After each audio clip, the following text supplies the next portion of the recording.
The COVID pandemic forced companies to go virtual, whether they wanted it or not, whether they were ready or not. A great example is in the medical field.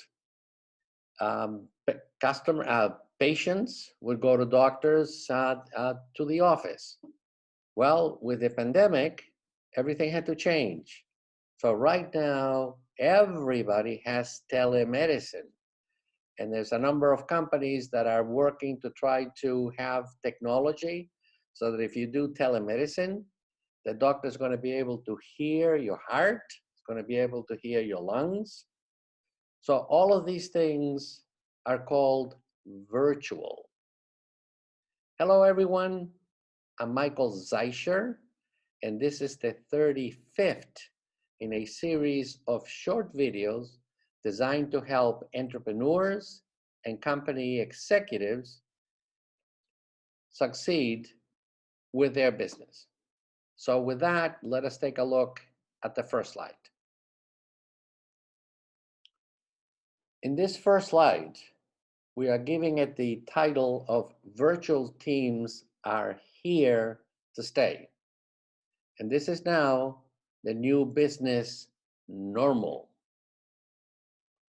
Well, I am going to be using a chapter from one of my own books called Commercialization Secrets for Scientists and Engineers.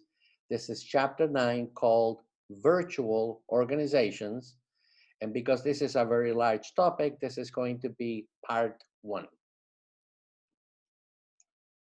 We can call it global teams, we can call them virtual teams, it's the same thing.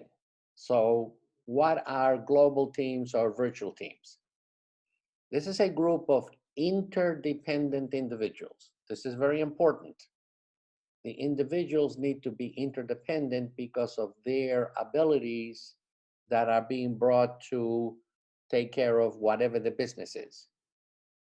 It is something where the business is managed across all kinds of geographical locations, not a single geographical office or space. It is something that is relying on technology-mediated communications, such as Zoom. And these are tasks that can be performed from several different locations and still being able to do success with whatever it is that the task requires. And it is one of those things in which time zones and countries can be bypassed. You could be talking to somebody in Europe, you could be talking to somebody in Asia. So time zones and geographies are not really important as far as the virtual teams are concerned. So let's look at characteristics, pros and cons.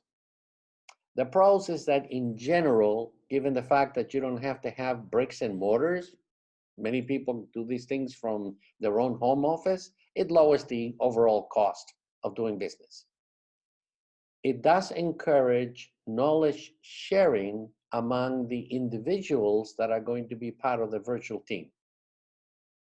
It certainly accelerates organizational learning because if you are listening to experts in their field, you are going to learn, and in turn, other people are going to learn from your expertise. It certainly lowers the capital requirement because you don't need to have very expensive things in order to be able to be virtual. And it certainly, as far as the team is concerned, it builds relationships. Up until now, let's say that you were in New York City, the only people that you knew are the individuals from the company from New York City. Now you're going to be dealing with people everywhere, and as a result of that, you're going to create and build new relationships. However, there's also a lot of cons. The typical organizational control, for the most part, is lost when you do virtual teams. So you also have a great deal of loss of control over emerging technology. So right now we're using Zoom. A year from now, 5 years from now, who knows what the new technology is going to be, and you're going to be dependent on that emerging technology. Everybody is going to have to require to adopt very difficult managerial skills. One thing is when you're dealing with people that are in an office together with you, and something very different is that when you are dealing or managing people that are in separate locations. And as a result of that, it will blur the lines of authority that you would normally have. So what kind of strategies are companies using for getting into and succeeding with virtual organizations?